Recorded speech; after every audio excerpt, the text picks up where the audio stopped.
The King's Scarred Leakin Luna. Previous episodes are available on the playlist. You can also visit our website for your favorite stories. A link is provided in the video description. Episode 3. Ganon Liam had to repeatedly crank up the volume to drown out the shrill cries emanating from the basement. Mrs. Daly's blood-curdling screams reverberated around the dimly lit space. Eventually, her cries ceased altogether, replaced by a ghastly silence. The stone floor is now a bright canvas, painted with the remnants of her life. The scent of raw meat permeates the air, mingling with the metallic tang of fresh blood. Her body is bloody and lifeless, having skinned alive. Oh, how I loved hearing them scream! Although I could have gone without the erection it gave me. Washing my hands in the filthy sink, I dry them on a hessian bag I find sitting beside it before staring at the old hag's pelt hanging up on a hook from the ceiling, admiring my handiwork. I head for the stairs with a shrug. The rickety old steps creak under my weight as I climb them. Opening the door, I shake my head when I see Liam shaking him and dancing to the music he has blaring loudly. Liam is still wearing his floral apron, only now he is doing the dishes. Katrina comes into the kitchen with another pile of plates clutched in her hands, a tea towel draped over her shoulder. She gives me a wary look. She hesitates for a second, then hurries past me toward the small kitchen. She sets the plates on the bench beside Liam. He grabs her hand and twirls her around, pulling her to dance with him, tugging her body flush against his. Only then does he spot me standing by the basement door. He smirks, letting her go and drying his hands on the apron. "About time. I thought you were trying on Mrs. Daly and wearing her skin as a suit with how long you were taking," Liam laughs. Katrina stares wide-eyed at me, turning my head to look at her. She hastily looks away. Liam undoes his apron and sets it on the counter before pecking Katrina on the cheek.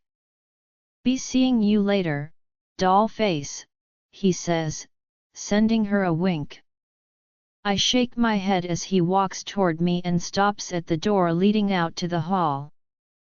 On second thought, he turns back and snatches the apron off the counter.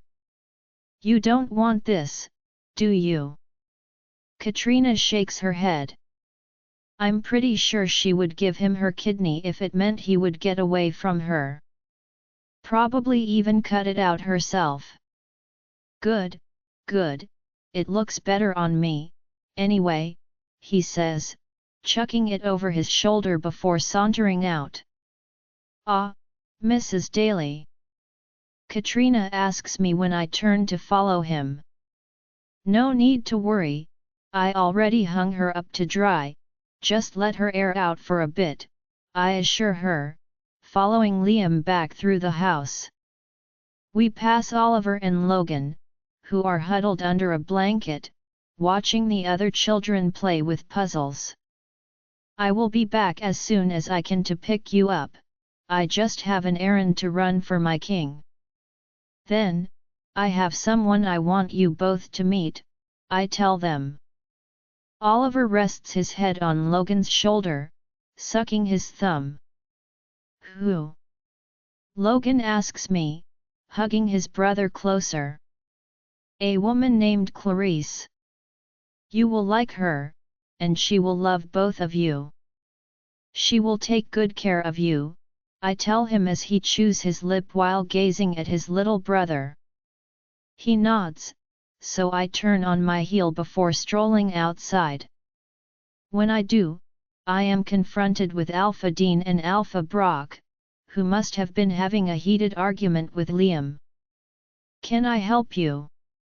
I ask them, coming behind Liam and stepping over the small brick fence that runs along the footpath.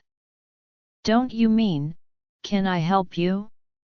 This isn't your pack, and we were called here about a disturbance, Alpha Brock states. Is that right? Well, last I checked, werewolves were lower on the food chain. So, I suggest you move along before you meet the real big bad wolf, I snarl. Alpha Brock glances at Liam before focusing back on me, looking me up and down. Well, the king never informed either of us you would be showing up. If we had known, we would have prepared for your arrival, Alpha Dean adds, glancing around nervously. No preparations needed. If you will excuse me, I have a butcher who needs butchering, I tell them before smiling and shoving past them both.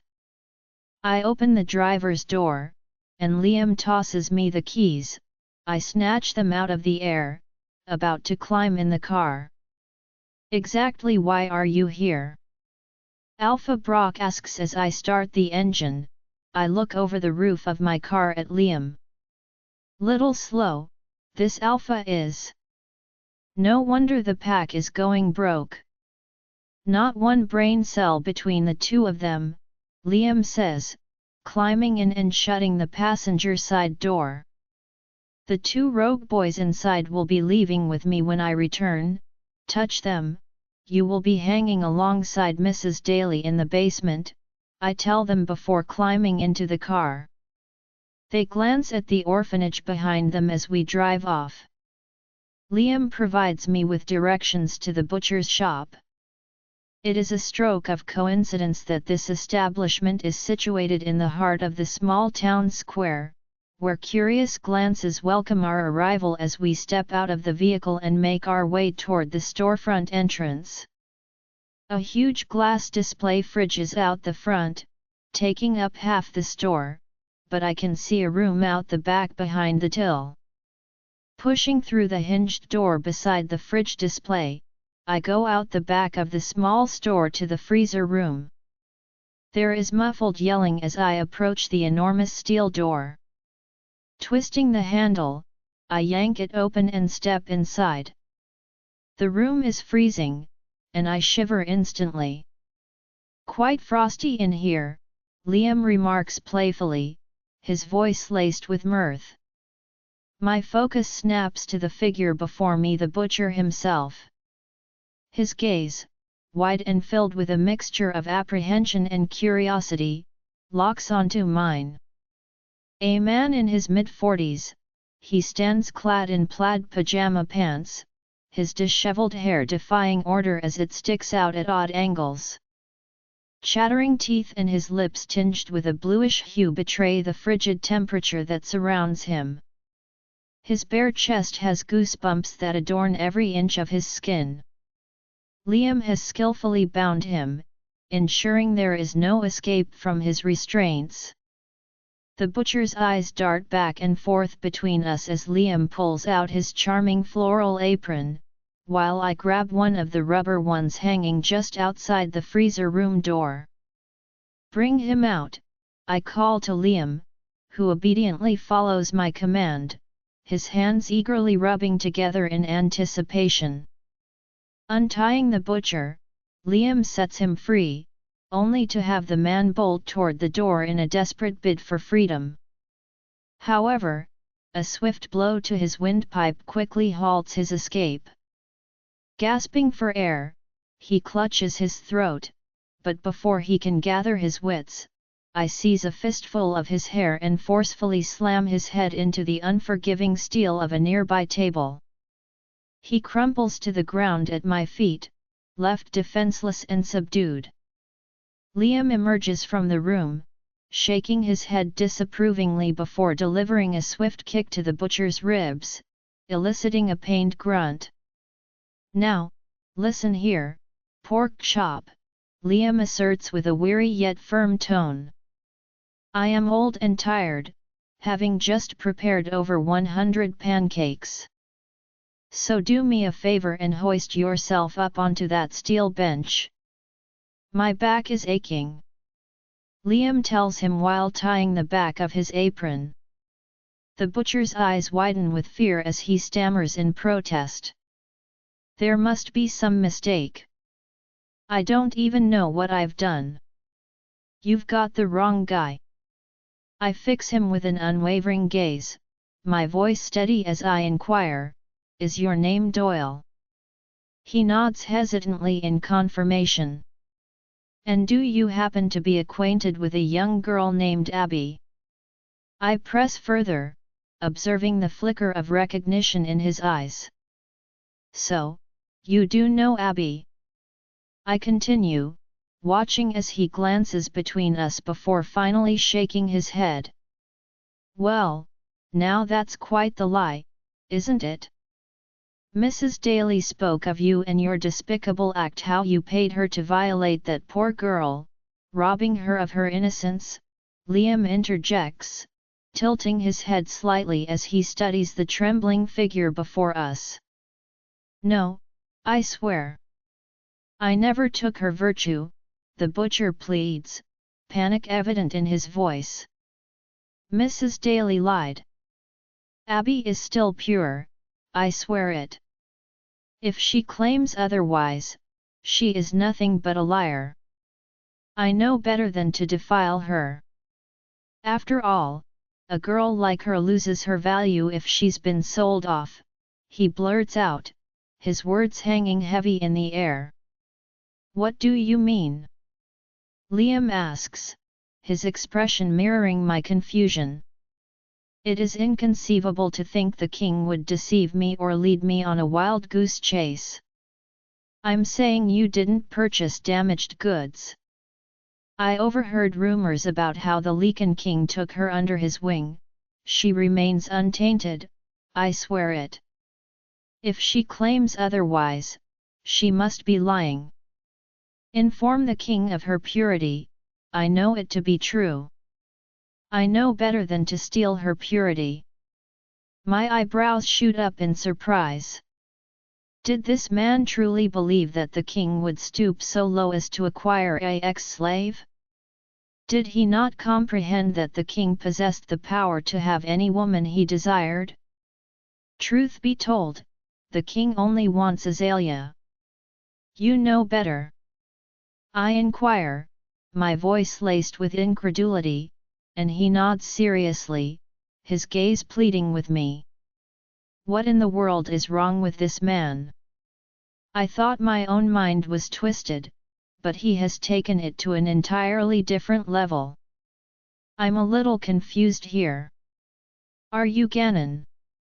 Liam asks, glancing at me.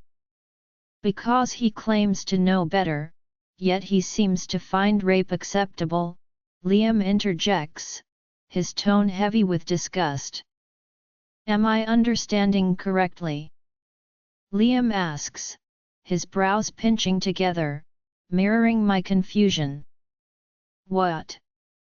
No, I merely paid for the whore, he retorts callously, and a surge of anger courses through my veins at his vile words. Without hesitation, my claws slice down his face, cutting through flesh until they reach bone. In one swift motion, I seize his throat, hoisting him up before forcefully slamming him onto the nearby table.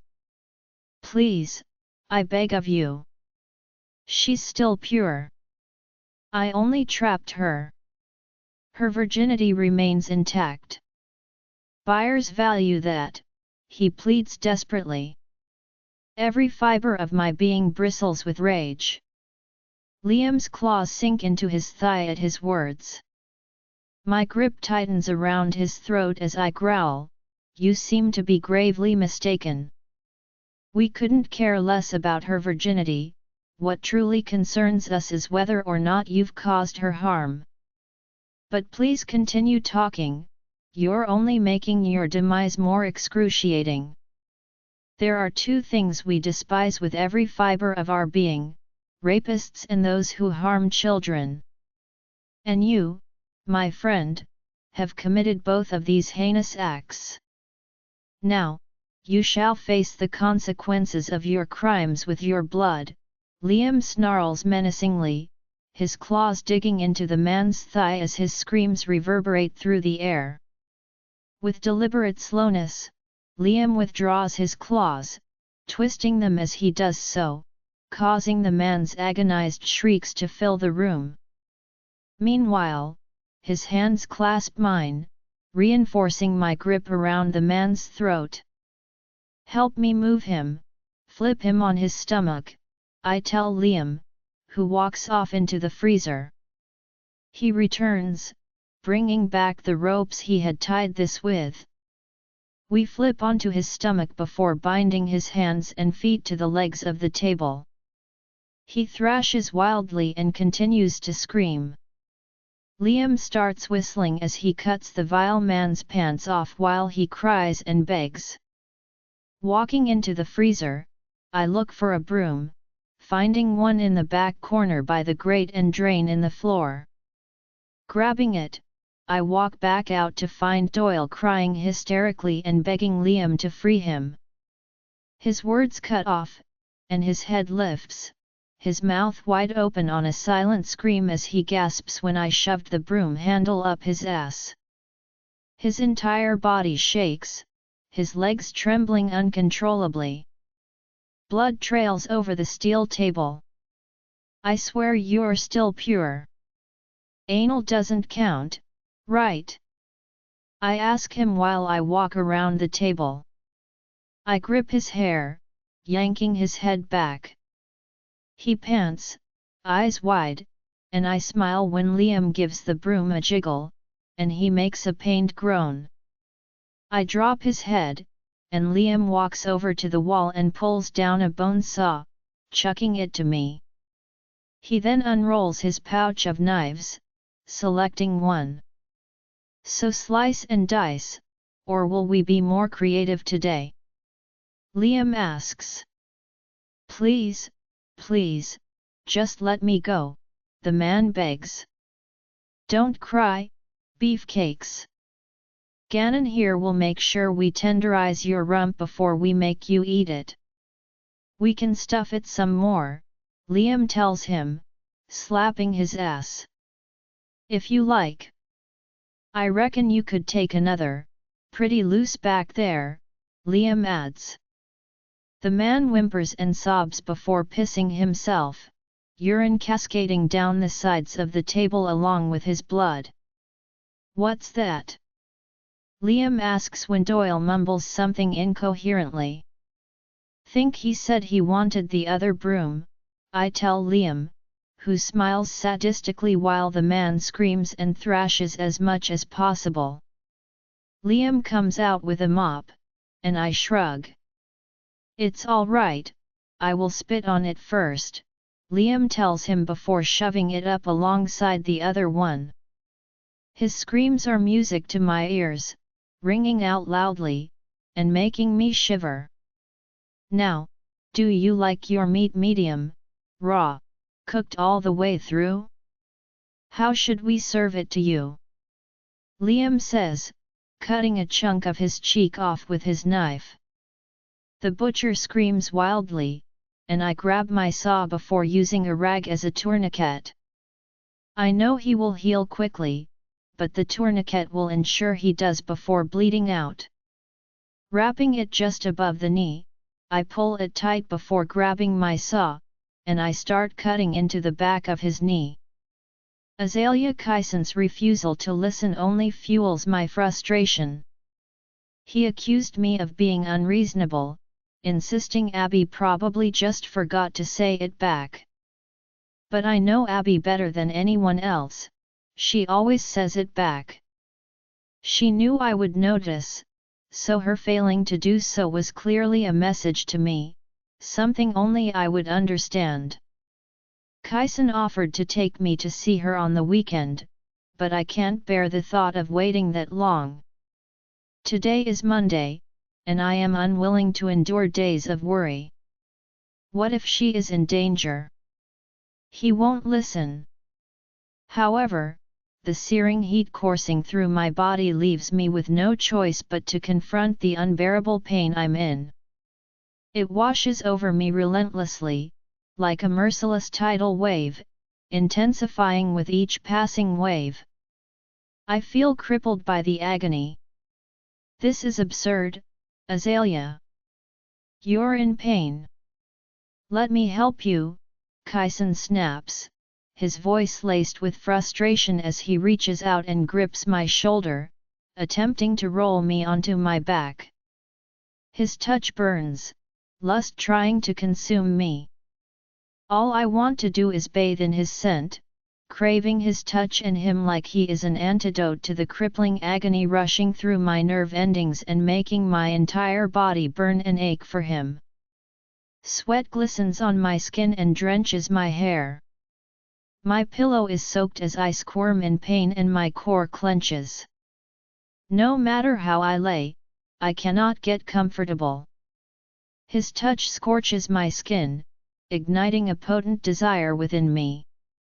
All I can think about is immersing myself in his intoxicating scent, craving his touch as if it is the only cure for my agonizing torment. Beads of sweat glisten on my skin, soaking my pillow. I writhe in agony, unable to find any position that offers relief. Bring Abby home, I snarl, curling up into a ball on my side and turning away from him. My knees press tightly against my chest to alleviate some of the pain, but nothing seems to bring relief. Kyson growls in frustration, but I pay him no mind. My stomach twists with cramps, and his scent continues to drive me to the brink of insanity. I cling to my burning anger, determined not to instinct until he either sends someone to retrieve her or takes me to her himself. The bond between us tugs at my chest, refusing to settle, urging me relentlessly toward my mate. It whispers promises of comfort and relief if only I would surrender. Kyson growls, his grip on my shoulder tightening as he forces me onto my back. I thrash beneath him, desperately trying to resist as he pins me down. His body presses against mine with an intensity that leaves me breathless. His hands tingle where they grip my wrists. His very presence is a seductive lure that threatens to consume me. His calling rushes out of him, the deep thrumming of it resonates within his chest, as he tries to coax me into submission.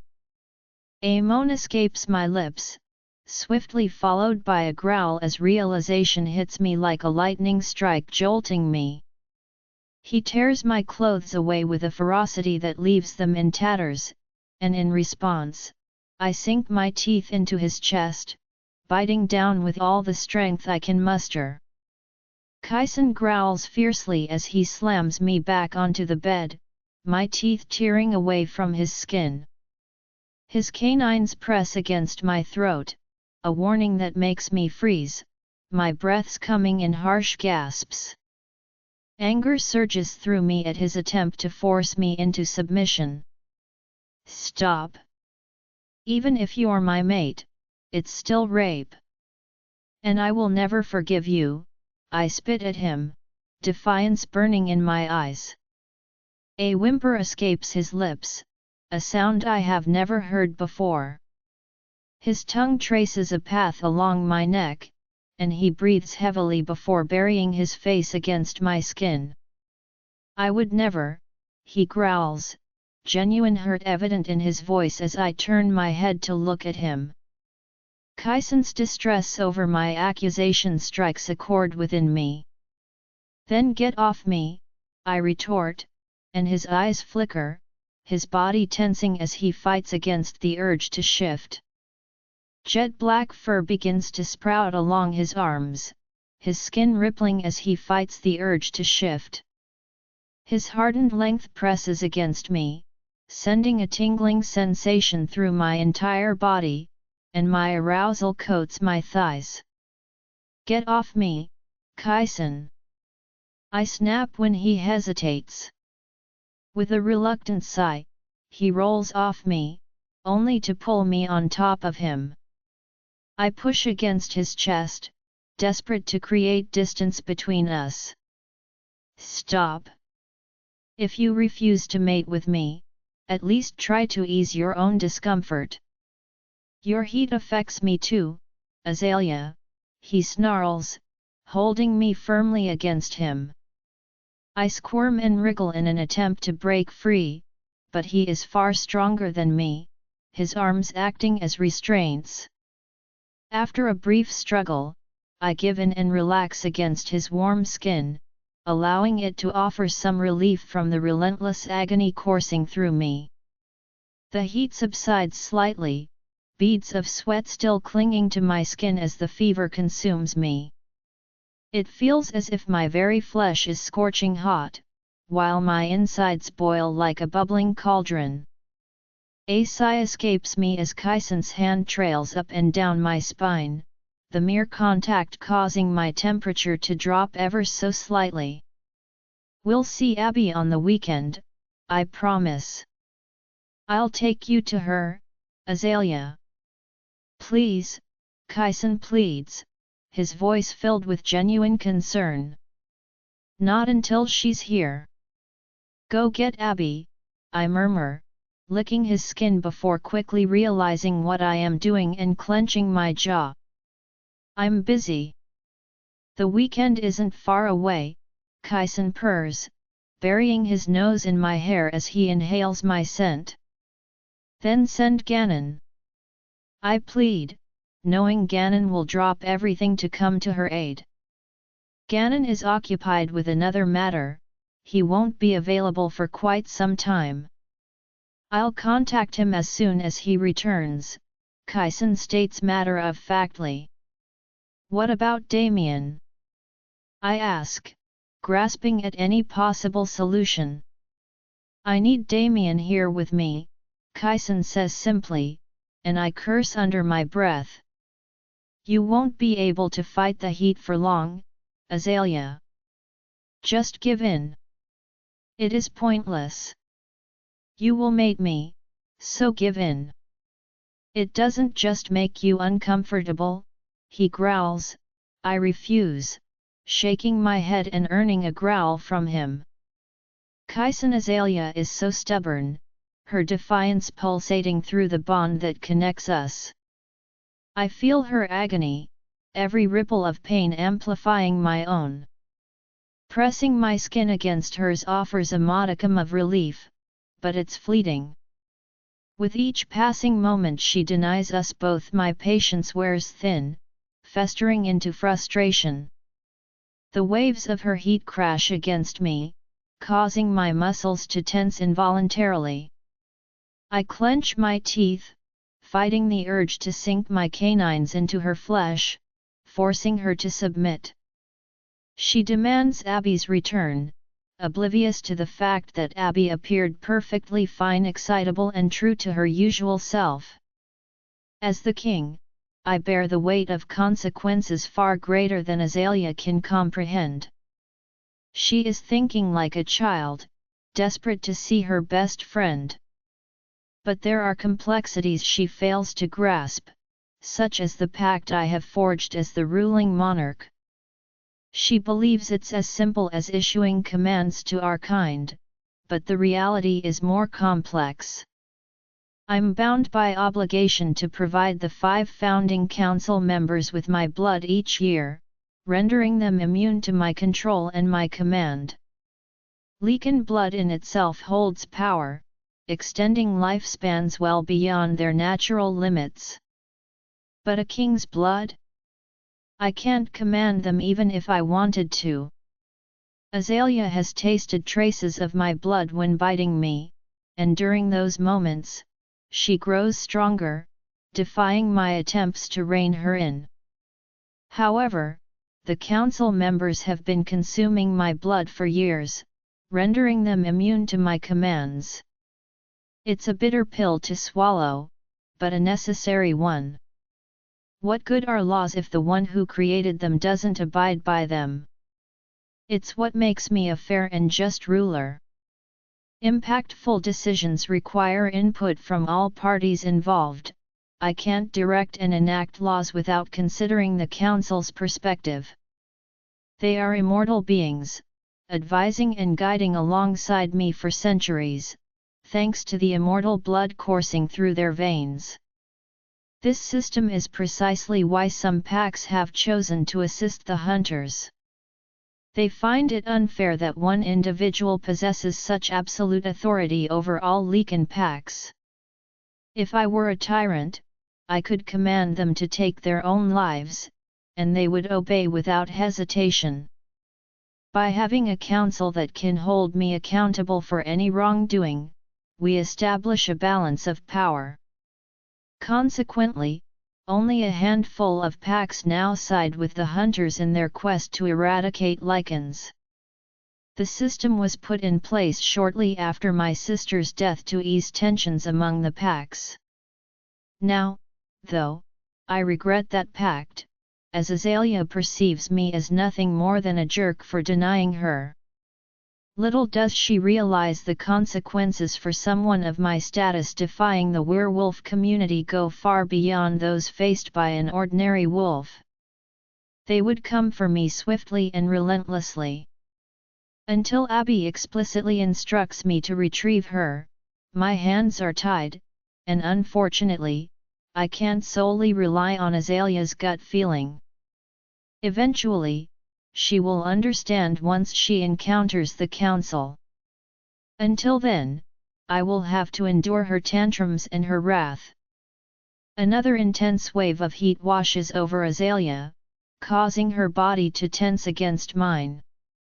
Beads of sweat form on my skin where she lies atop me, her scorching heat growing more unbearable with each passing moment. She is burning herself from the inside out. My blood surges hotter, and I instinctively grip her hips, grinding her against me. Azalea moans, but then her claws dig deeper into my flesh. No, she growls. Azalea, your temperature is dangerously high. Lycan women can die if they don't mate during heat. I snarl, my frustration seeping into my voice. Then bring Abby home, she retorts, attempting to roll off me. The scream that tears from her throat as her skin leaves mine sends chills down my spine. Dustin's voice immediately echoes in my mind, responding to that soul-shattering sound. My king, he calls through the door. Fetch the pack doctor, I snap at him. I can't afford to let Azalea continue like this for much longer, it will jeopardize her life. How she resists to the instinctual urge to mate in this state baffles me. I have never heard of a Lycan female enduring such prolonged heat without giving in. Her stubbornness will be the death of her. Yes, my king, Dustin replies as I seize Azalea's arm, pulling her back on top of me. Her temperature drops slightly, but not enough to alleviate my concern for her. She is leaving me no choice but to stop her heat forcefully. Either she surrenders to save her own life, or I intervene at the risk of endangering myself. Undoubtedly, she will choose Abby over me, I know that much. The day I discovered them together, it became apparent they are a package deal. They are both willing to die for the other, preferring death over a life without the other one. Their bond is unbreakable, unreceptive to any outside interference, which right now has my anger rising. Azalea struggles to free herself from my grasp, but I growl menacingly, sinking my teeth into her shoulder, eliciting a moan and shiver from her. I press the points of my teeth near her mark, acutely aware of the laboring breaths reverberating through my sensitive ears, and amplified by her heightened state of arousal. Move, and I will make you submit, I growl in warning, retracting my teeth. The doctor is on their way. Stay put. If you move off me again, I will mate you. She nods against my chest, and I glare at the ceiling, cursing her stubbornness. It will only worsen when she discovers the extent of her power, the ability to defy my commands through her alpha voice. Especially once she realizes what power is running through her veins. She is half Landina and half Azure, and those two bloodlines are in history books for a reason.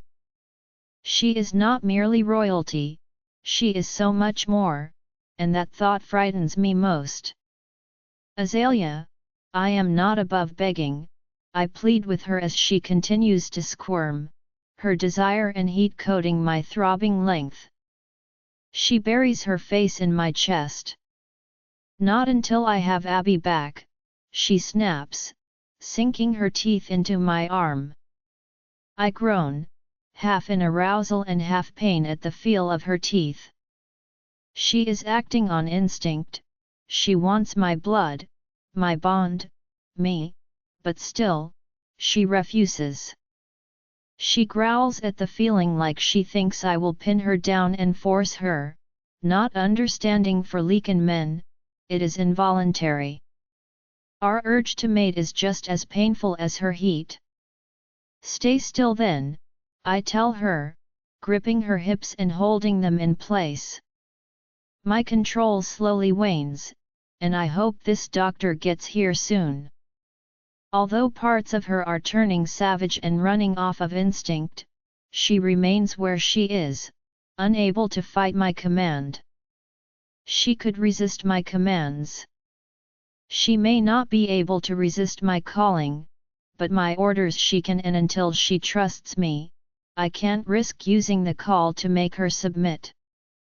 Azalea needs to understand I will only use it to calm her or for her safety. Unfortunately, I ruined her trust and now am stuck earning it back. My father used it on my mother constantly for the same reasons. Once he forcibly marked her since she wasn't his mate and it was an arranged marriage. She didn't want to marry him, he gave her no choice, and after a while it just became easier to get his way and a breach of trust after a while, not that Mom noticed, or he did anything wrong to her.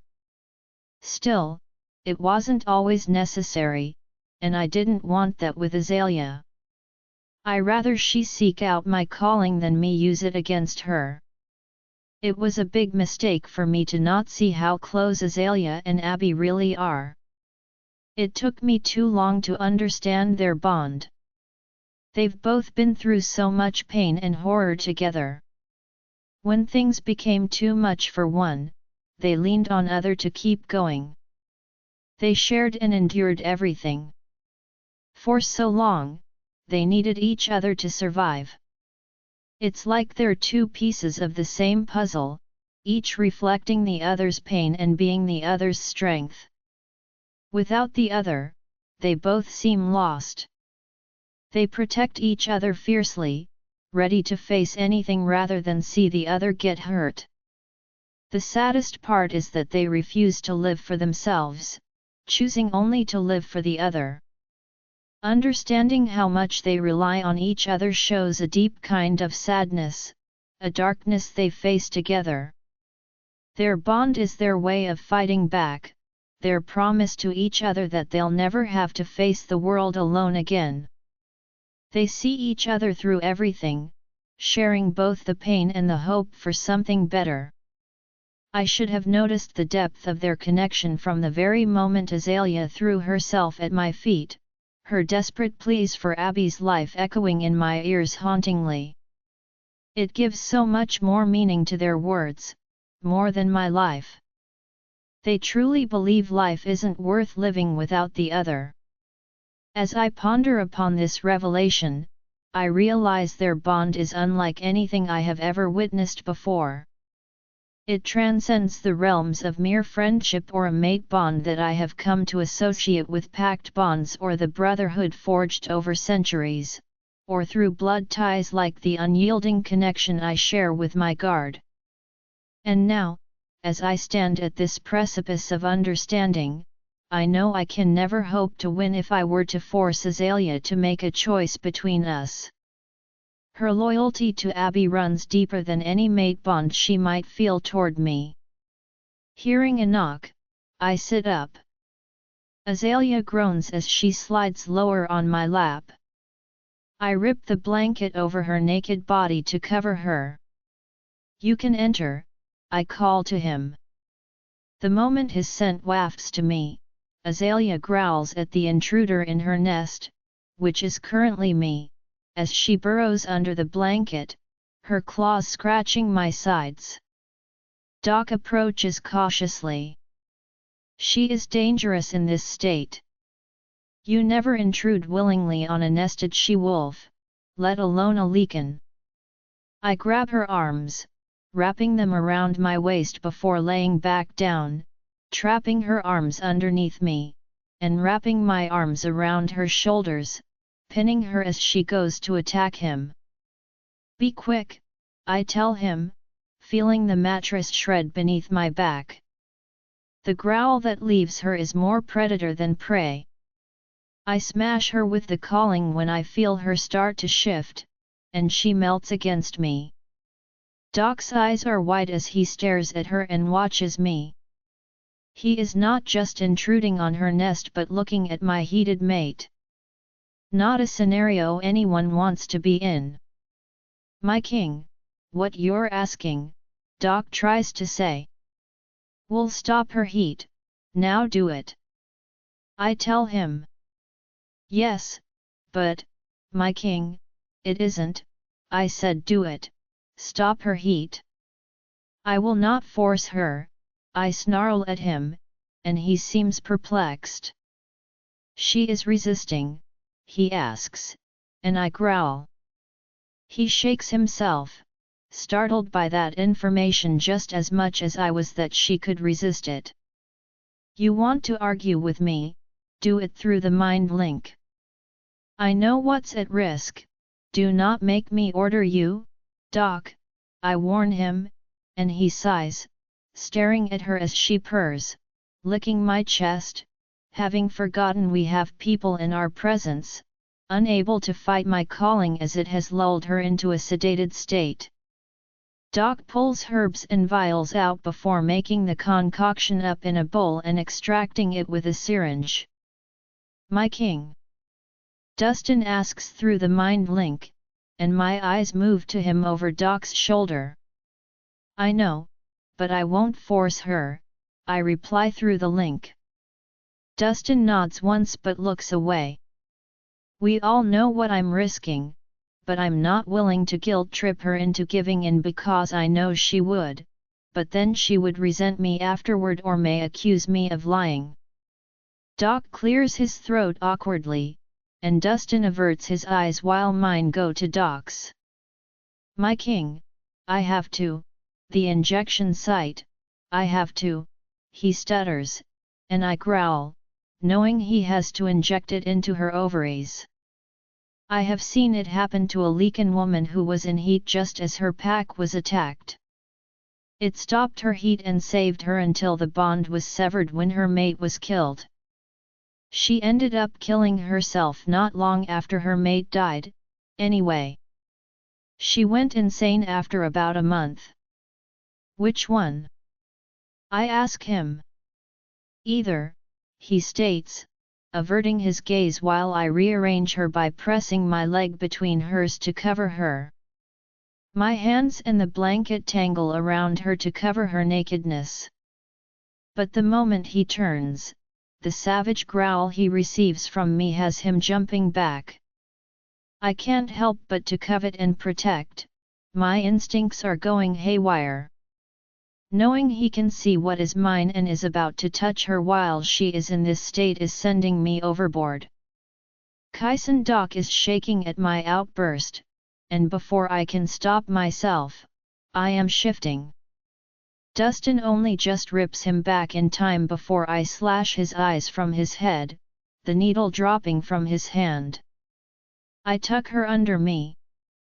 Azalea's eyes roll in her head, the calling wearing off, and I only just manage to flood her with it as she comes to. No doubt she would lash out at someone so near her nest.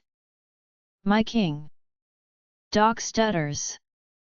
I have never struggled with control like this. Most of my guards have caught her in some state of undress before, but never while she was in heat. My instincts tell me he's trying to take her, even though I consciously know I asked him here. Reason tries to calm me, but it doesn't abate my urges. Dustin bends down, scooping the needle off the ground. My eyes track his every move as he approaches the bed. Though his scent near her doesn't seem to faze me, probably because she reeks of him constantly, or maybe because I know he's not a threat. Plus, Dustin has no reaction to Azalea, she's not his type. The doctor, on the other hand, I can sense his testosterone levels rise around Azalea because she's in heat. Ovaries, right, Doc? I'm not good with female anatomy, Dustin admits, and Doc moves toward the end of the bed, watching from afar, careful not to come too close. His nostrils flare, earning him a growl.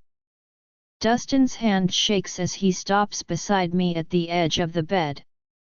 He bares his neck to me, and my eyes flicker as he offers his neck to me. No threat, Alpha King, Dustin says steadily as I sniff his neck, turning my nose away from him to sniff my mate.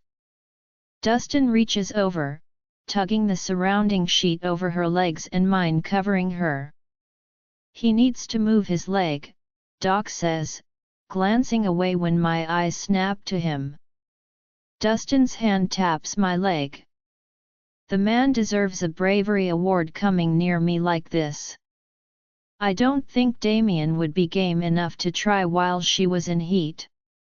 I move my leg, and Dustin quickly tucks the blanket between her legs, careful not to touch between her legs. Azalea's eyes flutter, and I bury my nose in her neck and lick the hollow of her throat. Focus on your mate, my king. I am no threat, Dustin says as I feel him moving her slightly, and I keep my face in her neck. She shivers, my whiskers tickling her neck. If you push hard enough, you will be able to feel it. The queen is in heat. Her ovaries will be swollen. You won't miss it once you feel it, Doc murmurs.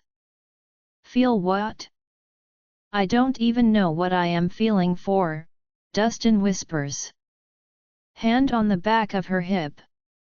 Use your other to push down, no lower but above the pubic bone, Doc says, and I growl. Dustin fiddles around then jumps. Ah, that's wrong, so wrong, sorry, my king, he says when my head snaps to glare at his hands on my mate. Not gross, just didn't think ovaries could expand like that, he rambles, remaining still while my eyes remain on his hand touching her. She isn't human. Lycan anatomy is far different from human anatomy, Doc explains, my gaze going to the man, who averts his once again under my glare. Fascinating. You could only feel the ovaries internally by lifting the ovary, and with a hand on the stomach. Still not 100% accurate on humans, lycans are a little different, he says, turning his head. Dustin moves too quickly to pluck the needle from between his teeth. He freezes when I growl, offering his neck to me to sniff. I turn my attention back to Azalea and hear him breathe. Now I inject it into the ovary. Dustin whispers. I'm relieved he is doing it, I don't think I could. Yes, but move quickly. The king will feel it. I have heard it isn't a pleasant feeling. He may lash out. Wait, will I hurt her? Dustin asks. Not if the king keeps her sedated, no, but he will feel it, Doc says, my ear pricking on top of my head at his words. I feel it all right and clench the sheets. Dustin moves quickly, but I am more focused on Azalea, watching her. I hear the door click as they rush out and will have to remember to thank Dustin later. It takes around 30 minutes until the side effects die down in her. Her breathing eventually evens out, her cheek is no longer a rosy red, and her skin is no longer blistering hot. However, it has no such effect on me. Her scent nearly drives me insane. The pain is pure torture for me, and now she lay asleep as exhaustion takes her after relentless hours of heat. She's vulnerable to me in her calm, sleeping form. I know I have to get out of here before I mate her. Another hour passes as I pace and drink an entire bottle of whiskey, trying to force myself out of the room. Growing tipsy rather quickly, I snatch another bottle off the bar and stagger out of the room. Dustin grips my arm as I stumble toward the steps. "Stay guard," I tell him. "My king," Dustin murmurs. "Don't, I know what I am risking." "I am fine," I tell him. "Do you?" I growl at his question. "Yes, my life and I will be fine. I won't force her, and none of you are to tell her. She will come around." I stop, losing my train of thought. "You have 3 days, my king," Dustin argues. "I need to go." "Not a word," I tell him, clutching the handrail as I head for my office. "Azalea," my body groans in protest as I shift onto my back, the dull ache spreading through my limbs. My memory, like a grainy photograph, leaves me slightly confused. Wasn't I in the throes of heat just moments ago? Yet now, inexplicably, I feel perfectly fine and well rested, devoid of any telltale signs of a feverish temperature. I had been in pain and discomfort so long that relief feels strange. However, rolling over, I find the bed empty, making me get up. Casting a quick glance around the room, I search for any trace of Kyson's presence. Spotting the closet, I shuffle toward it, my footsteps muffled by the plush carpet beneath my feet. Inside, a limited selection of clothes awaits me, remnants of my tendency to shred them during my restless episodes. Most of them are Kyson's, but I remember he started keeping a stash in his office, away from the destructive reach of my claws. A bemused chuckle escapes my lips at the thought of him safeguarding his clothes against my unpredictable nesting habits. Such a bizarre thing to do, making me realize how little I know about being a Leakin. I meander around the room, trying to wake up before hunting down Kyson when I notice my tablet. I pick it up to check the time before noticing Kyson's phone nearby. I furrow my brows. I recall Abby's promise to call back last night. Or was it still the same day? The boundaries of time have blurred for me lately, days blending into nights and vice versa with disorienting regularity. I unlock his phone but notice he has no notifications on it or messages, not that I could read those anyway without typing them into my tablet. I toss the phone on the bed and head for the bathroom with a shake of my head. Eager to see Kyson, I shower quickly, so I can try to convince him to take me to visit Abby. When I get out of the shower, I towel dry my hair, not wanting to use the hairdryer because my hearing is super sensitive right now. Even now, every sound seems amplified, from the flickering of lights to the gentle rustle of curtains caressed by a passing breeze. My senses, already acute, seem to have reached an unprecedented level of intensity. Slipping on a pair of comfortable flats, I turn the doorknob and step into the dimly lit corridor. There, leaning against the wall, yawning and rubbing his tired eyes, is Dustin. A small chuckle escapes my lips as I take in his disheveled appearance. "You look exhausted," I remark, causing Dustin's eyes to snap open and his posture to straighten.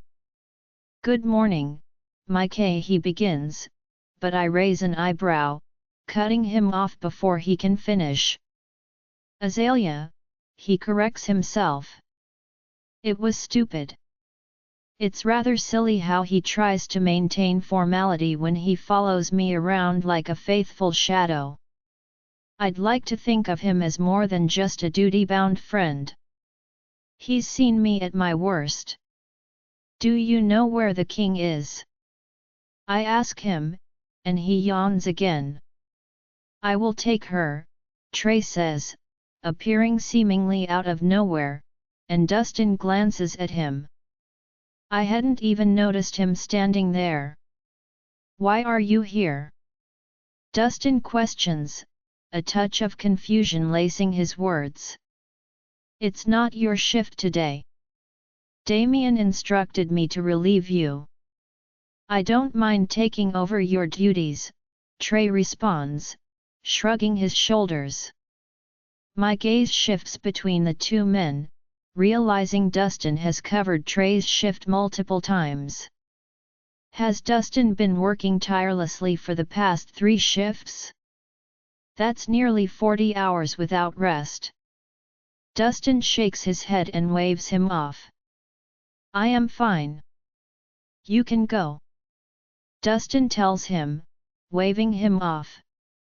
"No, Dustin, you really should get some sleep," I interject, concern lacing my voice as I take in his exhausted appearance. His well-being matters to me, after all, he's more than just a guard, he's my friend. "I'm fine, Azalea. The king is in his office, but I wouldn't advise going down there. He's in one of his moods," Dustin informs me with a hint of exasperation. "But when isn't he in a mood?" I can't help but wonder if it's just his personality rather than a temporary state of mind. "You said Damien is back?" I ask Trey, and he nods. "Go and rest, Dustin. Trey will accompany me to see the king," I insist, squeezing his arm gently as I pass by him. However, just as I'm about to join Trey, Dustin grips my arm, causing me to give him a puzzled look. With a sigh, he speaks up. "It's fine. I'll take you myself." "You're dismissed, Trey.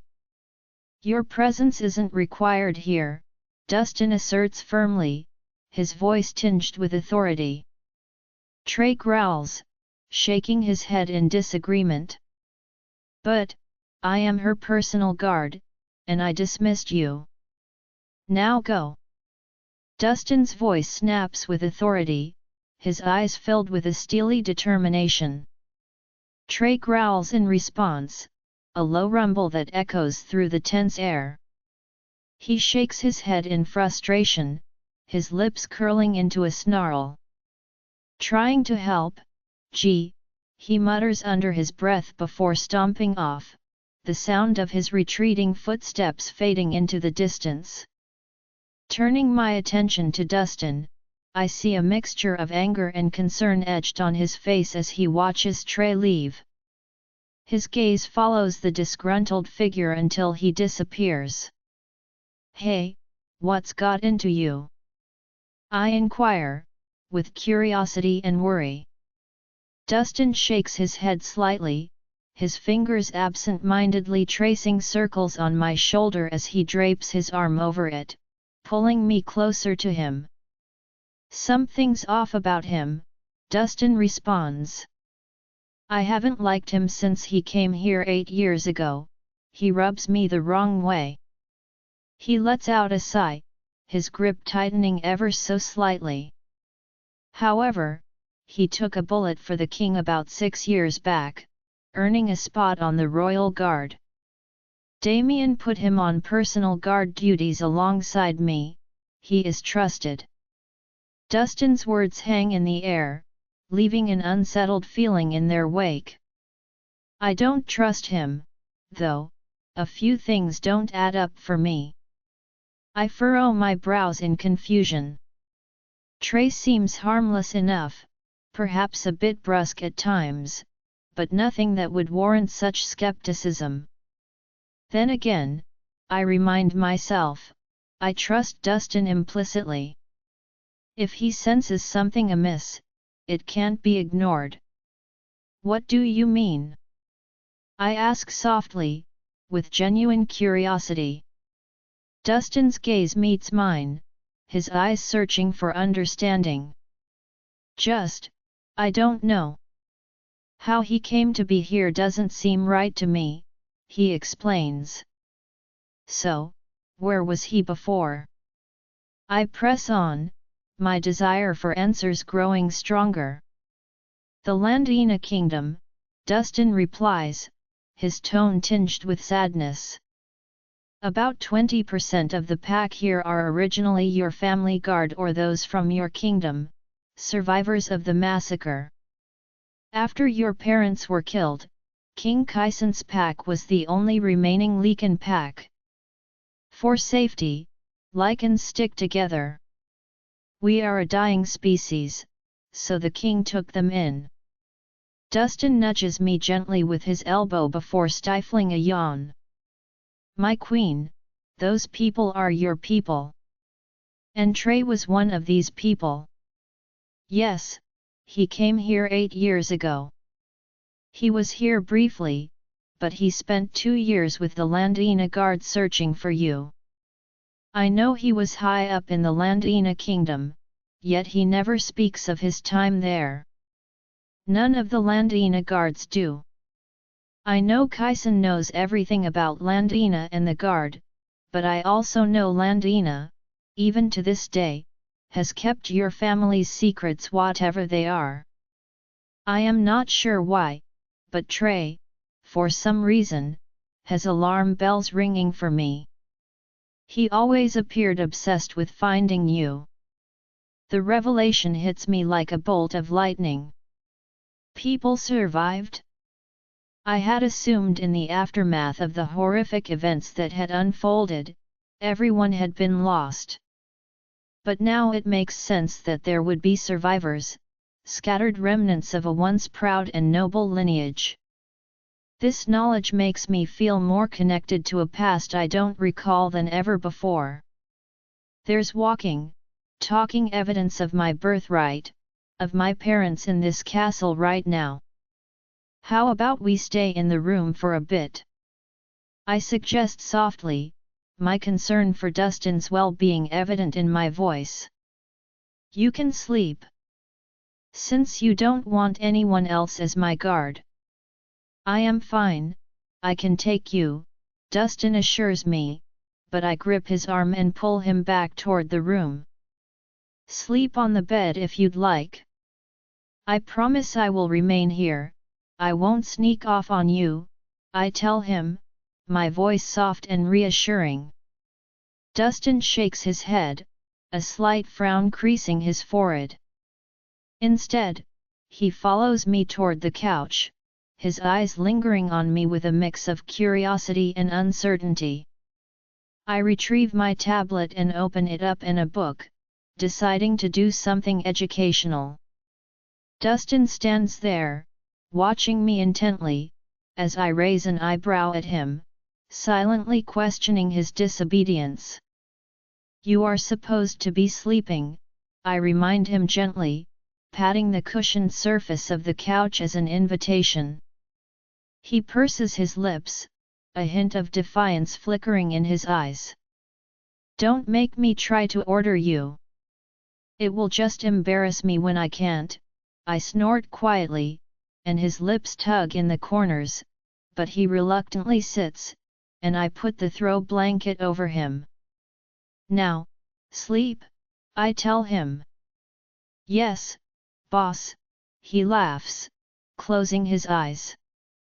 It doesn't take him long before he falls asleep, and after an hour, he falls sideways into me, his head resting in my lap while I'm trying to work out how to do the strange letter in the book.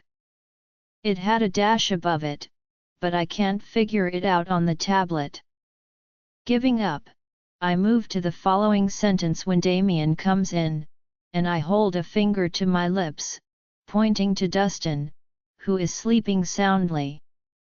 He should be on guard, Damien growls, and I growl back at him, shooting him a glare.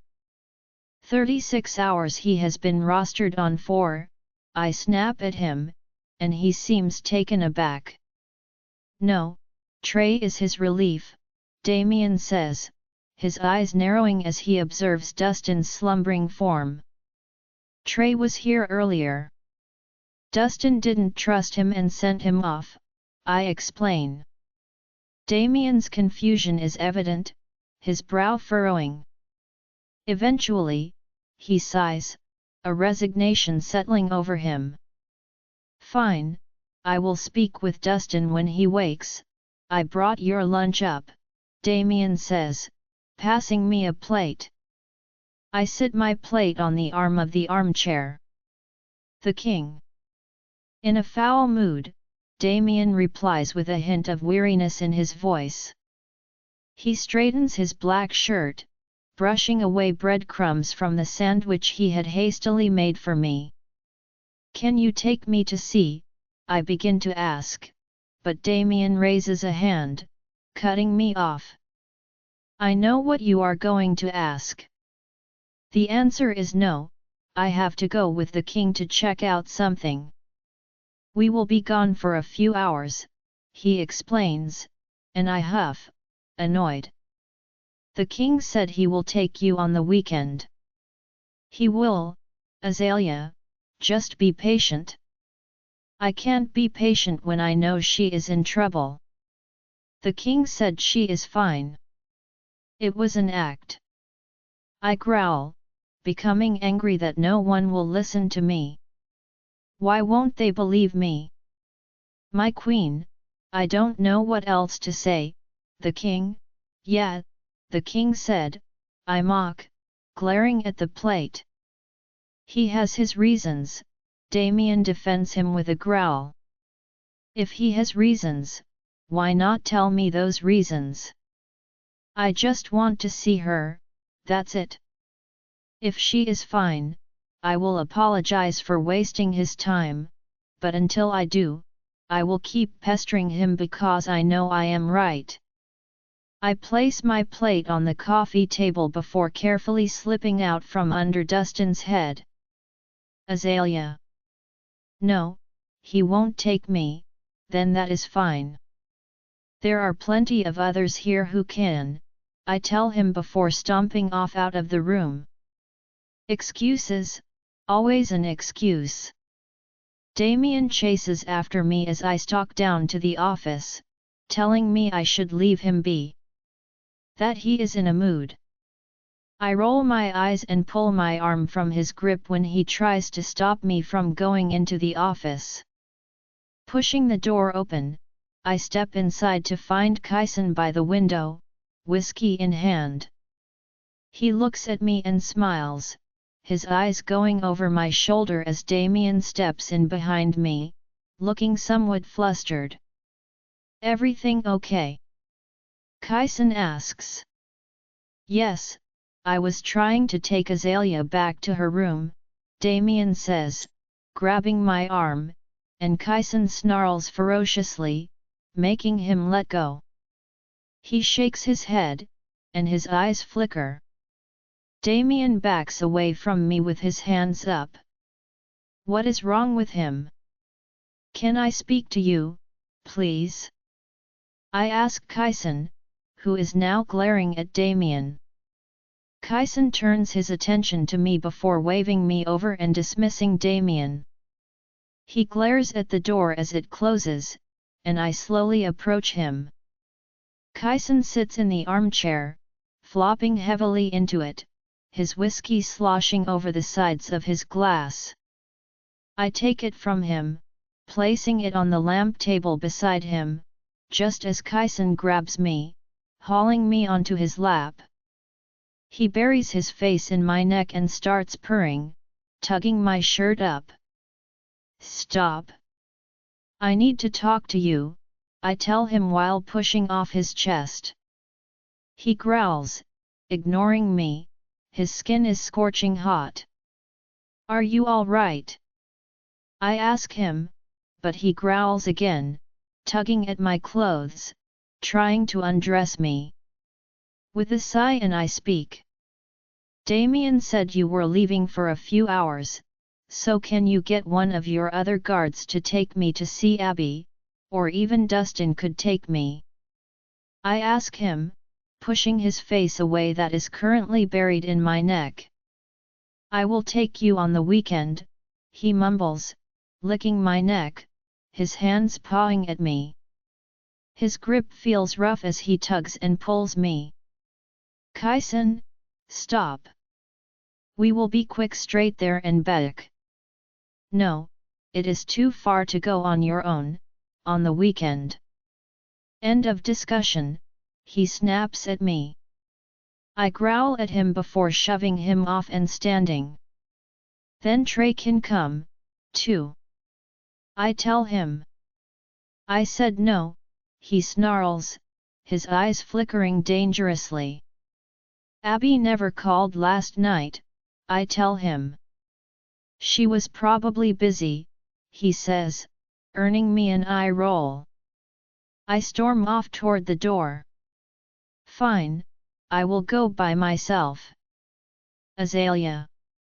If you don't take me, I will go myself," I tell him while stalking toward the door.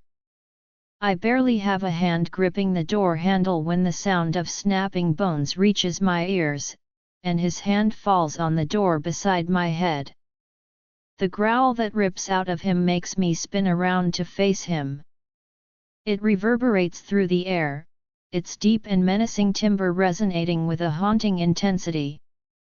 Goosebumps ripple across my flesh, each hair on my head standing at attention as an icy shiver slithers up my spine, sending a chill that pierces to the core.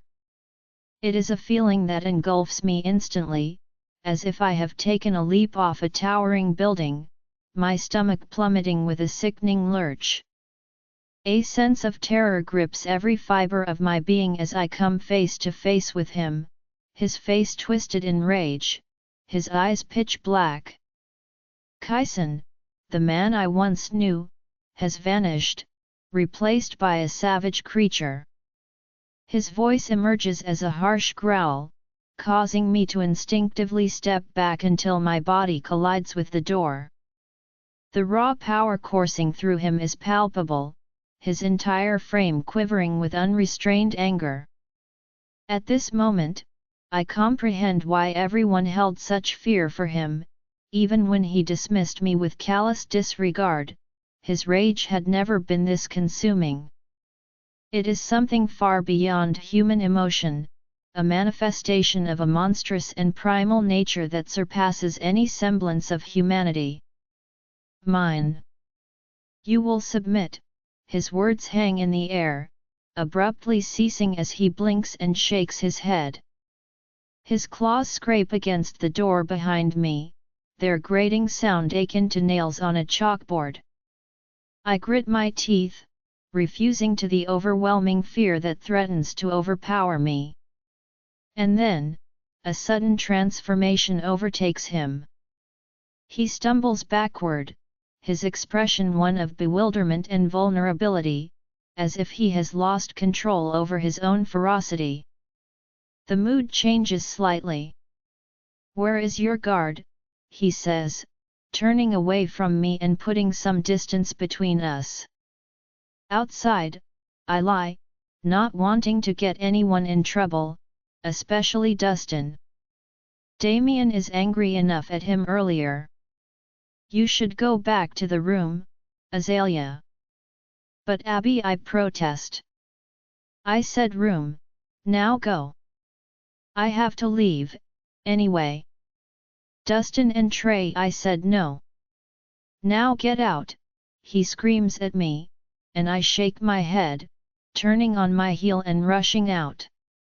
Damien stands by the door and jumps when I come rushing out. I told you he was in a bad mood, Damien says, and I growl at him before stalking off down the corridor toward my room. Just as I reach the doors leading toward the stairs, they burst open, and Dustin crashes through them, looking frantic. The look of relief on his face when he spots me is evident as he clutches his knees, trying to catch his breath. You said you wouldn't leave, he says, coming over to me and gripping my arms. Sorry, I had Damien with me. I didn't want to wake you, I tell him, taking the arm that he offers me when Damien calls after him. Dustin, a word. I chew my lip, hoping I didn't get him into trouble. Dustin sighs loudly but stops, heading back down the hall when Clarice comes up with the king's lunch. She stops, peering at Damien and Dustin, who are talking. Azalea, how are you feeling? She asks, cupping my face with her hand. Before I can answer, I hear Dustin growl before yelling at Damien. It's an order. You need sleep, Damien snaps back at him. I will lock the door and sleep on the couch. Trey is her other assigned guard. The king trusts him, and so do I, Damien says. Get anyone else, I am telling you something is off with him. Oh, forsake, if this is over the assignment last year, are you still pissed about that? He proved he had nothing to do with sabotaging you. No, it's about her safety. I couldn't give a shit about that. But, Dustin argues back. What happened? Clarice whispers to me, and I turn my attention back to her. I'm not sure. Dustin keeps taking Trey's shifts. Dustin said he doesn't trust him, I tell her when I hear a growl. Dustin curses under his breath, stomping back over to me. Come on, he says, looking furious. My brows pinch as he grips my elbow, leading me away from Clarice, who glances at us confused. Are you all right? I ask him. Damien pulled me from shift for the next 8 hours. It's fine. You need sleep, I tell him as he pulls me up the stairs. We make it back to the room in record time, with his long strides as he tugs me after him. Slow down, I tell him, stumbling on the top step. His hand gripping my arm is the only thing stopping me from falling. Sorry, he says, leading me to the room. He pushes the door open. Just sleep, I will be fine. Damien ordered me back to my room to ensure I sleep. Just be careful around him. I am setting the alarm and will speak to some other guards to keep an extra eye up here. Dustin almost looks frantic. Don't trust him, Azalea. Just stay in your room the moment I can come back, I will be here, he curses, shaking his head. Make sure you keep the door locked. Promise me you won't let him in here. Dustin says, gripping my arms. Okay, I promise, I won't let him in the room with me. Not that I would, I barely know Trey. So I doubt he would try to come in here, anyway. It's fine. I will see if Clarice will stay with you while the king is gone. Ganon can't be too much longer, surely. I'll mind Link and ask Liam, Dustin mutters, rubbing his chin. I'll be fine, I tell him. You know where my room is, right? Wake me if you need me. You also have my number on the phone, just press number 3, speed dials straight to my phone. I nod, wondering if the lack of sleep is making him paranoid. He sighs, kissing my forehead and hugging me, something he has never done. Don't let yourself be alone with him, he whispers before leaving after I nod. I watch him leave, still wondering why he feels so strongly about Trey. Kyson, I have no idea what came over me, I almost attacked her. Her heat is still intense despite her no longer suffering its effects. I didn't mean to snap at her, but I would have bent her over my desk if she didn't leave. It takes 20 minutes before I calm down enough to shift back. Back in my human form, I snatch the bottle of whiskey off the lamp table and swig from it. Are you trying to get yourself killed? I snap at Damien.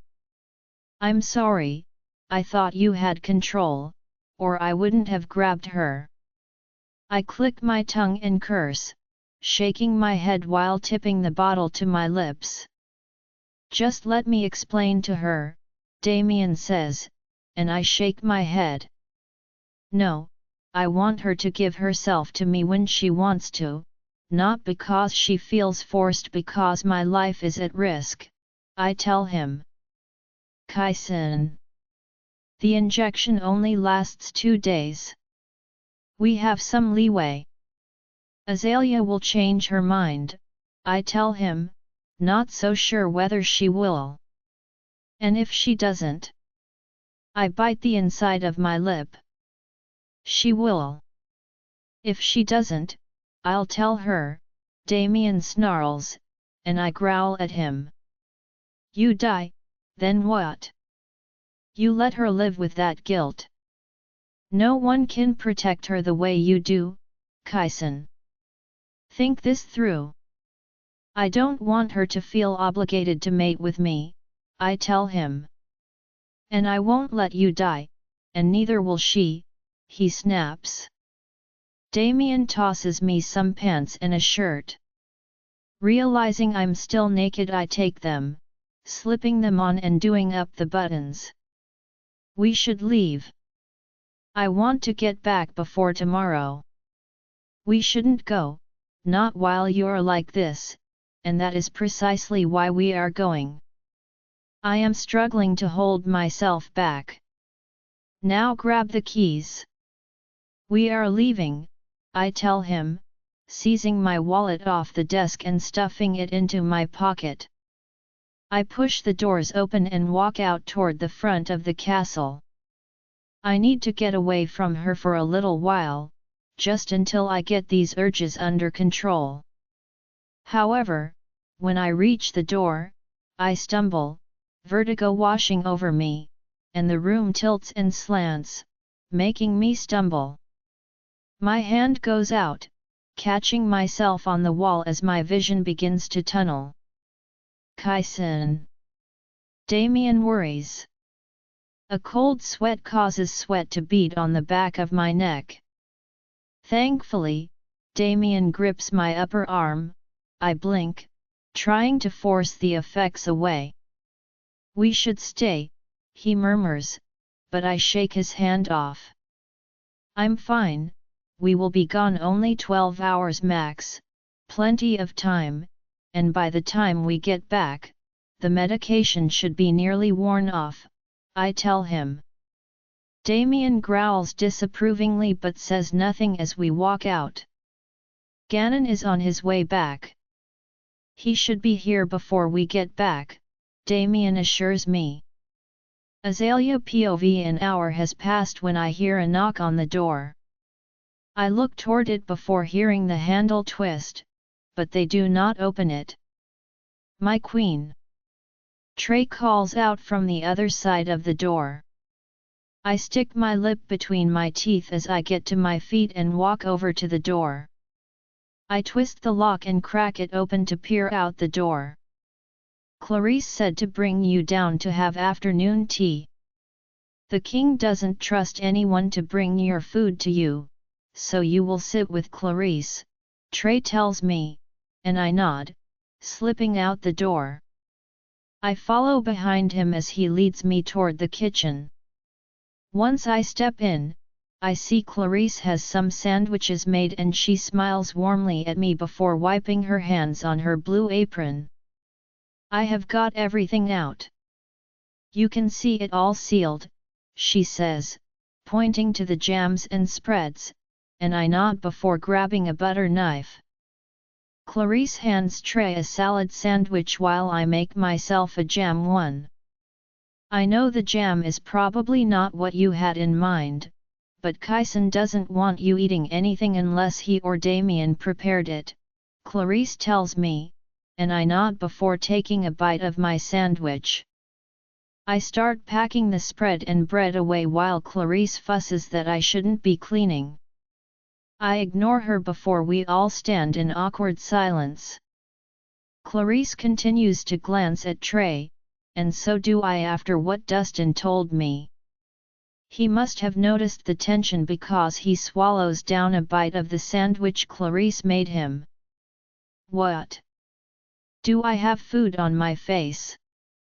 Shaking my head, I turn my attention to Clarice, who also seems a little stiff. Want to help me outside? Clarice asks. Smiling, I nod. Anything is better than wasting away in the room. The king wants her to remain in her room, Trey says with a shrug. I will deal with the king. He has no reason to worry, Clarice chimes in before I have a chance to say anything. Yeah, I told Damien that when I took over from Dustin. Not like she can drive on out of here to go after her friend, Trey chuckles. Clarice's eyebrows furrow at his words, and so do mine. I can't drive, I tell him. Exactly, and there is only one way out, which is to drive out the front gates. Unless you use the back exit, but no one goes down there, the road is too rough, he laughs. Clarice sets her sandwich down on her plate and places a hand on her hip. What? Are you trying to give her ideas? She asks, raising an eyebrow at him. What? No, of course not, and she said it herself, she can't drive. Besides, there are guards at the front gate. She would never get past them. I am just saying he is worrying for no reason. Trey says, sighing heavily. The tension in the room becomes thick between them as they stare at each other. Is everything okay? Trey asks, glancing at us before he sighs. Is this about me taking over for Dustin? I swear I had nothing to do with that. I get you don't like me, but I would never place you in harm's way, my queen. Dustin and I just have history, Trey says, and I pinch my brows. Pardon? I ask. I probably shouldn't say, I know you're close with Dustin, and I don't like gossip. Well, you can't say that and not say it now, can you? Clarice says. Trey glances between us both and rolls his eyes. Dustin used to have a thing for me, and I turned him down. He shrugs like it's no big deal. Not because I don't like Dustin, but I'm straight, he says, pointing to himself. Anyway, we had the competitor trials last spring for the guard position. Dustin blamed me for sabotaging him by setting the clock back, so he missed the trials and didn't make the cut, Trey says. Yes, I remember that caused quite a stir. Well, did you? I ask him. What? No, of course not. He forgot to put his phone on daylight savings time. He slept through the trial, somehow I got blamed for it because his phone was near me. What are the trials for? I ask Clarice. Just a competitor thing between the guards, makes them compete each year for ranking within the Royal Guard, Clarice clarifies. Yeah, I don't understand why he blamed me. Nobody could beat his track time anyway from the year before or any of his scores, so his job was never in jeopardy, Trey shrugs. He holds the record. I ask. Yeah, there is a reason he is your personal guard. He even beat Damien's record 1 year. Damien got it back, obviously, but it still shocked everyone. Especially with Damien's beta genes, Trey states. I chuckle, happy for Dustin. Although I never pictured Dustin to be so competitive, then again, he looks like he lives in a gym and is the most observant out of all the guards I have. Also, the most protective. Interesting. Want to help me garden? Clarice asks. I nod excitedly, grabbing my plate and placing it in the sink. Is she all right with you for a few minutes? I want to go use the bathroom, Trey asks Clarice. Of course, Clarice says. She leads me outside. We spend the afternoon gardening, all while my thoughts remain troubled, fixed on Abby. When it is getting dark, Trey leads me back to my room. Once again, Abby never calls. All I keep thinking about is that back exit Trey mentioned. Rummaging around the room, I find some maps and try to read them, chewing my lip. I glance at the door, wondering if I can trick Trey into showing me on the map. Azalea pushing the door open, I pop my head out before wandering over to him. He instantly straightens. Everything okay, my queen? He asks. Do you know where Alpha Cade's pack is? I want to post a parcel to Abby, I tell him. You want to post a parcel? He asks. I nod, biting my lip. He takes the map from me. Yeah, here, but you need her address, not just the suburb. Do you know the address? He asks me. I shake my head. You can use Street View, I can show you if you want. Street View. On Google, you type an address in the maps on the phone. You can pull up a street view of it. You would be able to see the pack house. The phone has maps. I ask, incredulous. He nods, holding his hand out for the phone. Yep, like a GPS, it will even tell you how to get there, may I? I will show you, he says. I glance at the phone in my hand before passing it to him. Trey fiddles with it before pulling up some apps, and maps pop up. He then types in the address and goes to some link, and I see a picture of the pack house, which is a huge white mansion with fountains out the front. That's where Abby is. I ask him. Technology is pretty cool, huh? He laughs. I nod. Oh, Dustin told me he will be up soon. He got permission from Damien to return to his post, Trey tells me. I hope he slept, I mutter. Yes, hopefully, he will be in a better mood, Trey laughs, and I nod, wandering back into the room. I lock the door before racing around the room. Rummaging through the closet, I grab a jacket while casting a nervous glance at the door, being careful not to bump the phone and get out of the address. Stopping next to the door, I listen for any movement while moving to the window. I nudge the window up and peer out into the setting sun. Looking at the side of the window, I notice vines and give them a tug to see if they will hold my weight. Briefly, I wonder what my chances of not breaking something are if I were to fall when I notice a drainpipe at the next window over. Closing this one, I move to the next. I put the phone in my pocket before throwing a leg out the window. My heart pumps frantically as I pull myself to sit on the edge of the windowsill. I gulp, glancing at the drop. My hands shake as I grip the copper pipe. Minutes pass, and I finally manage to build the courage to let the pipe take my weight. When the pipe doesn't pull away, I sigh and slowly climb down it until I get a safe enough distance from the ground to jump. Once down on the ground safely, I do a happy dance, staring at the window from which I escaped, which is cut short when I hear a guard's voice and race around the corner out of view. I know the road Trey mentioned, but I thought it was a dead end. Making my way to the garage behind the stables, I peer in the glass window to see if anyone is in there.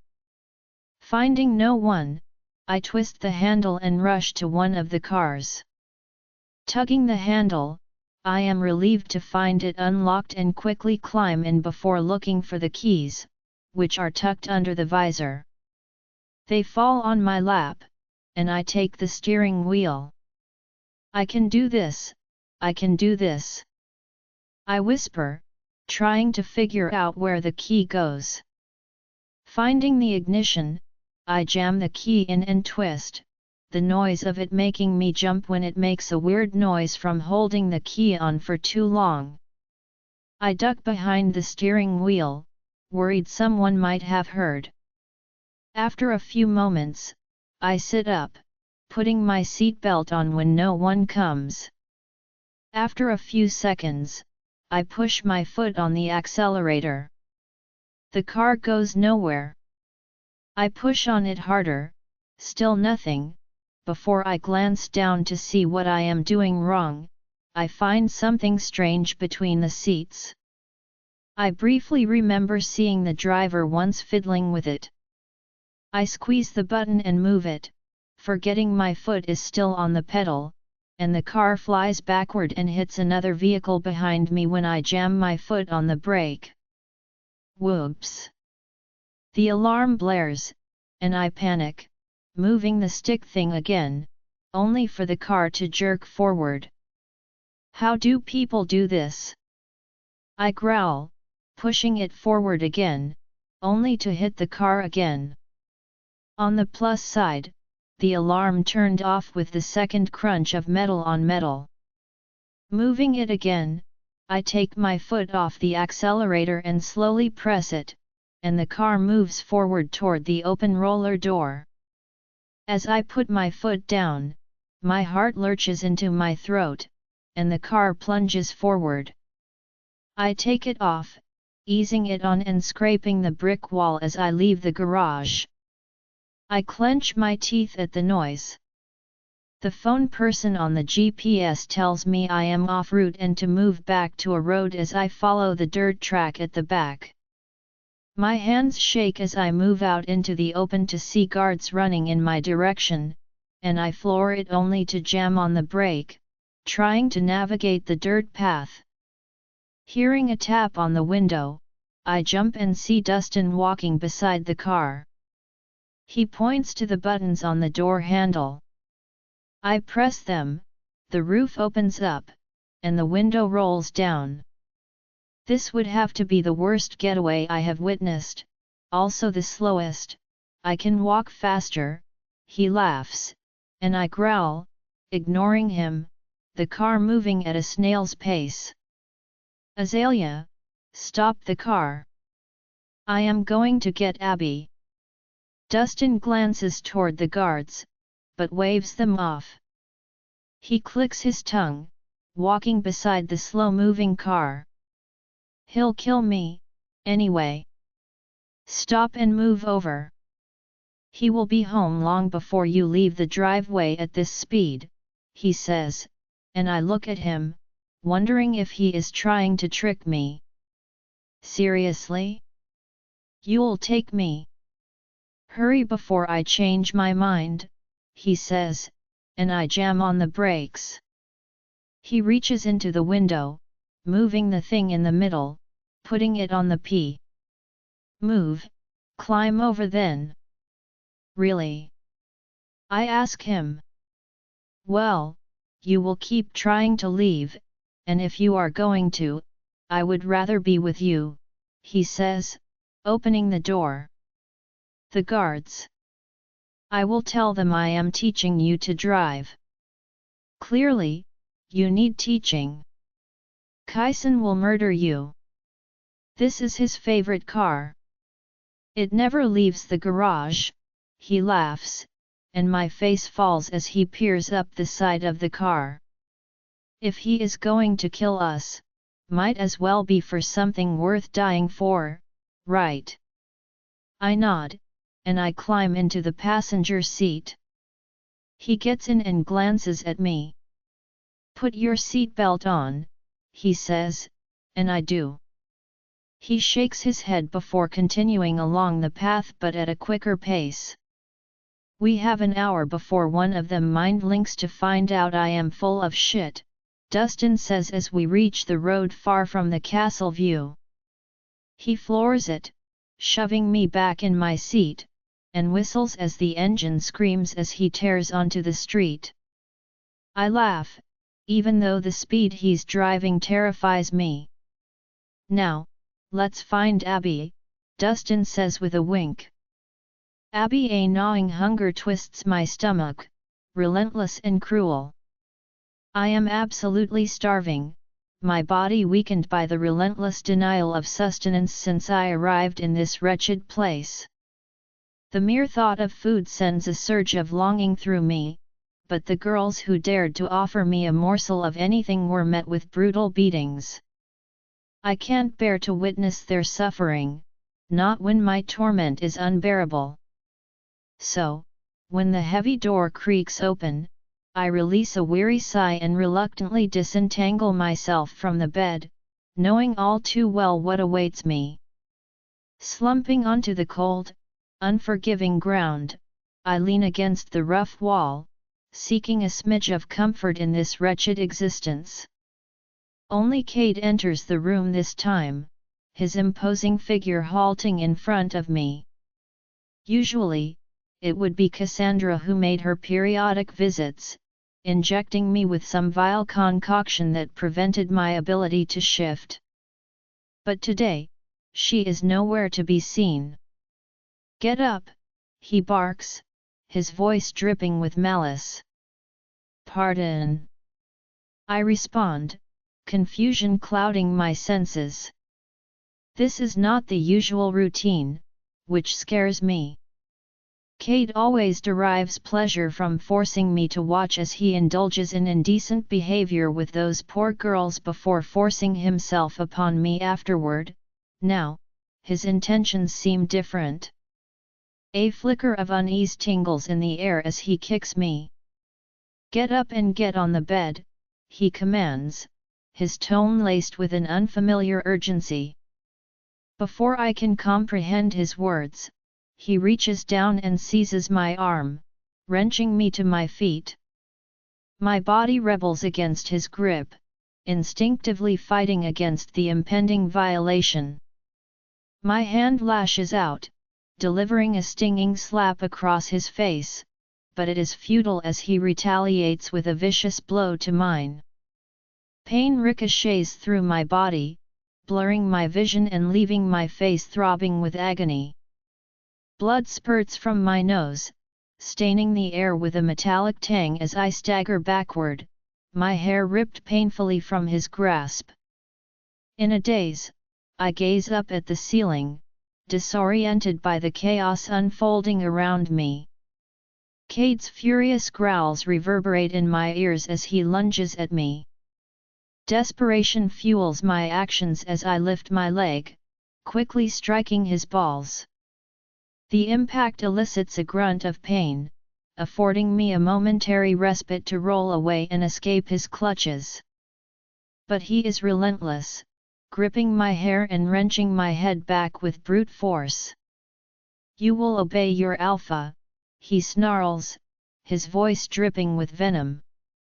"You are not my alpha." I scream, defiance surging through me like a wild flame. He responds by shoving me back to the unforgiving floor. Crawling toward the wall, I pull myself up, feeling the weight of his snarls bearing down upon me. And then, unexpectedly, he stops. "Get on the bed," he bellows, his command echoing through the room. But this time, it washes over me like a wave crashing against an impenetrable fortress. It doesn't stick. A surge of disbelief courses through my veins, mingling with the hysteria bubbling inside me. And so, I laugh. Uncontrollably. I cannot fathom why laughter spills from my lips, but it only serves to intensify my mirth. The furious expression etched upon Cade's face takes on a comical quality at that moment, or perhaps I have simply lost touch with reality. He regards me as if I am insane, but there is no way I will comply and climb onto that bed. I would rather endure another merciless beating, for pain is familiar and something I can handle. Throughout the years, pain has been my constant presence, and I have developed an unbreakable pain threshold. A beating, I could take one of those, I spent half my life taking those. So, if I have to choose, I will take a beating over, letting him take more from me. The pain reverberates through my body, a slithering serpent of agony, yet I find myself unable to suppress a taunting smirk. "What's wrong, Alpha? Can't put your Luna in line?" I jeer, my voice laced with defiance. His face contorts with fury, turning a shade of red that mirrors the rage burning within him. "Get on the bed," he screams, his voice cracking with desperation. But his command holds no power over me, it is feeble and pathetic, only serving to amuse me further. As I wipe the blood from my nose, crimson stains smear across the back of my hand. "Get on the bed," he screams again, his face turning even redder. I giggle at his meager command. My muscles tense, a wave of pain coursing up my spine like a relentless tidal surge. It engulfs me, threatening to consume me entirely. Yet still, I laugh. Pain has become an unwelcome constant in my life, an unyielding presence that no longer holds the power to break me. Years of enduring nothing but anguish has forged within me a limitless tolerance for suffering. I have anticipated this torment, braced myself for its arrival, and ultimately survived it. Once again, I feel myself disconnecting from my surroundings, growing numb to everything around me. Let him hurt me, for pain is something I can endure. But can he? I know it must inflict its own brand of torment upon him, but as for me? No, pain resides in the realm of the mind. It is something I can switch on and off at will, desensitizing myself to its cruel touch. And so, that is precisely what I do.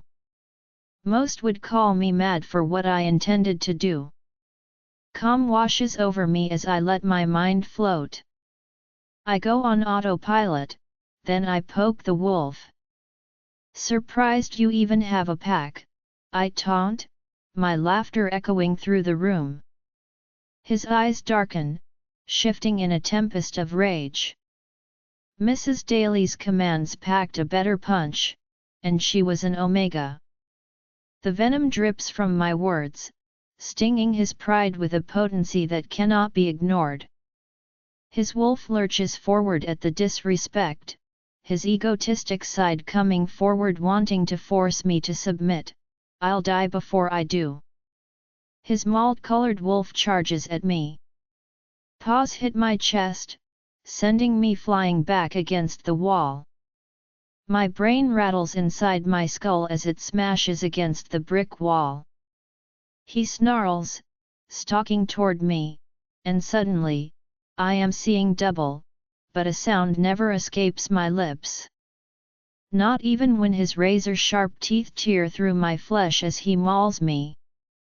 Don't cry, tears won't save you, I think, willing myself to remain silent. I am done shedding tears for this monster, I remind myself. When he gets no reaction from tearing into my thigh, he tears into my shoulder and arm. Blood drenches and pools around me. My body shakes, but I do not make a sound, I just stare a silly smile on my face. Instead, I go back to my safe place. Zoning out, my mind taking me to a place where no one can touch me. A place I've been many times before. I exist as an empty shell, only coming back to my surroundings when his teeth snap at my face. His fur puffs out as he growls when I hear a sob. In the commotion, my eyes flit toward the door to see a woman. Tears stain her cheeks, but none fall from my eyes. I feel nothing as I stare back at her fear-stricken face. In this life, every corner seems to hide something ready to knock me down. It's been one hit after another, each punch harder than the last. Every bit of hope I try to hold on to gets smashed before it can even take root. Being fearless? Being strong? Being hopeful? That's not about being brave for me. It's more like I'm just too tired to be scared anymore. Life has beaten me up, taking everything that mattered: my innocence, my dignity, the chance to love, to really live.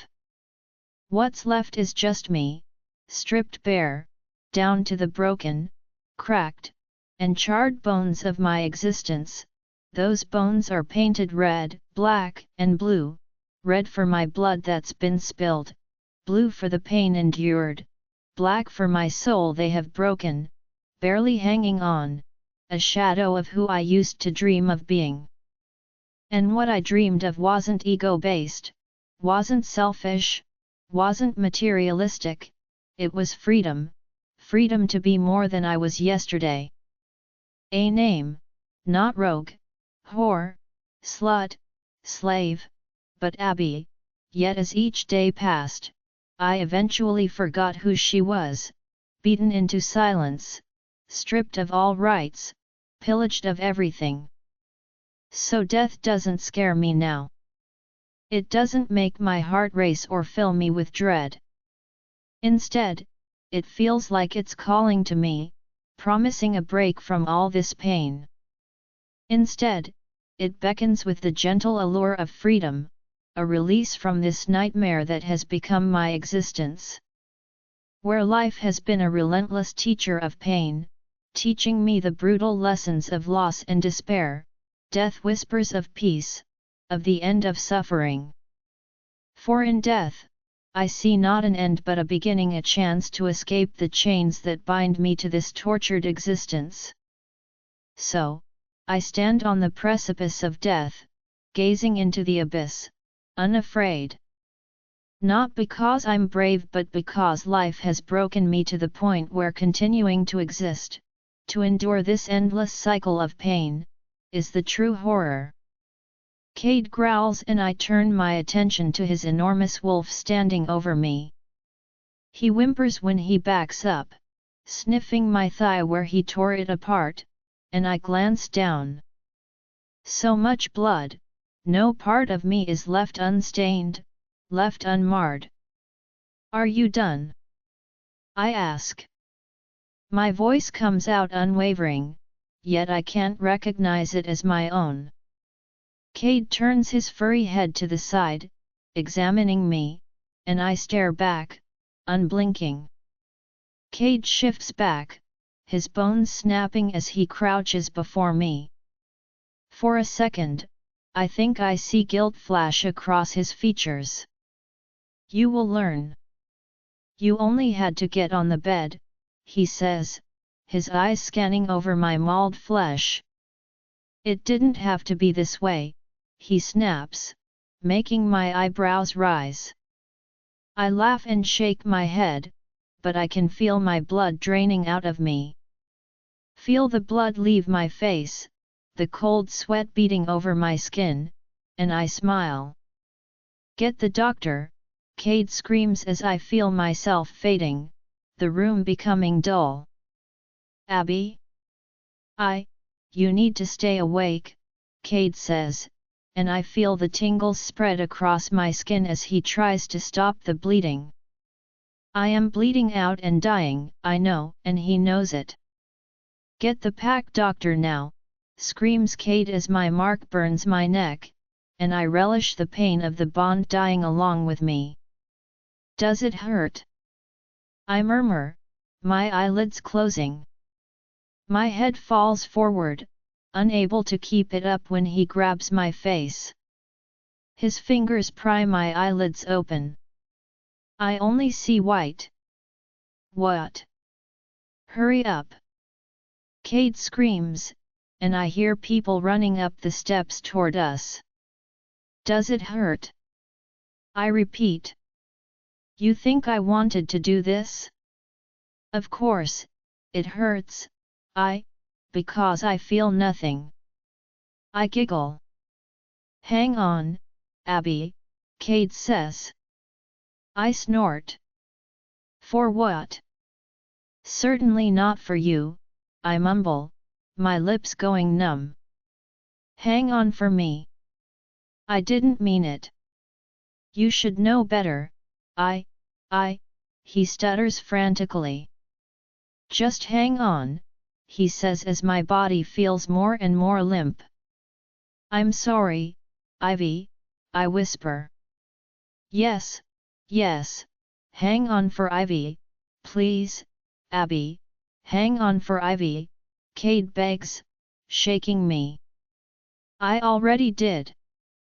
She's safe now, I breathe out as I slide down the wall I am leaning on, my face pressing against the carpet, and I can hear the frantic beating of my heart drumming in my ears. I focus on that sound, waiting for the moment it will stop, when everything will go black. Join our Facebook and WhatsApp group for more updates, link is given in description. Rest audiobook will be continued in next episode.